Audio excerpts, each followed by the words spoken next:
అనగా అనగా అనగనగా మీ మోహనవాణిలో పొడుగు కథలు పొట్టి కథలు వినండి వినిపించండి వింటూనే ఉండండి.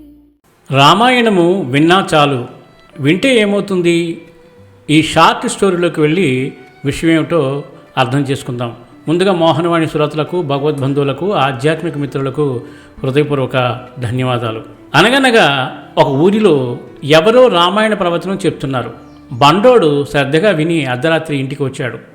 రామాయణం నీకేం అర్థమైంది అని అడిగింది భార్య. నాకేం అర్థం కాలేదు అన్నాడు బండోడు. ప్రవచనం జరిగిన 10 రోజులు ఇదే తంతు. ప్రవచనం నుండి రాగానే నీకేమీ అర్థమైంది అని భార్య అడగడం, నాకేమీ అర్థం కాలేదని బండోడు చెప్పడం భార్యకి కోపం నషాడానికి అంటింది. ఇదిగో ఈ గుండ్రాయి తీసుకుపోయి దాంతో నీళ్లు పట్టరా అంది. బండోడు వెళ్ళి గుండ్రాయిని నీళ్లలో ముంచాడు. గుండ్రాయిలో నీళ్లు నిలబడవు కదా, అలాగే తీసుకొచ్చాడు. భార్య మళ్ళీ తెమ్మంది.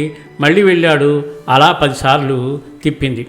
చూసావా, ఈ గుండ్రాయితో నీళ్లు తేలేకపోయావు, అలాగే 10 రోజులు రామాయణం విన్నా నీకు ఏమీ అర్థం కాలేదు, నువ్వు గుండ్రాయితో సమానం అని ఏసడించింది.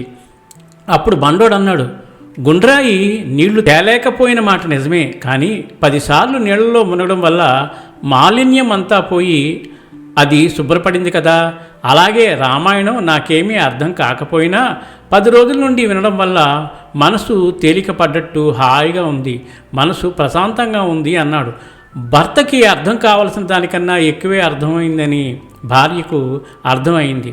నవవిధ భక్తి మార్గాల్లో శ్రవణం ఒకటి విన్నా చాలు.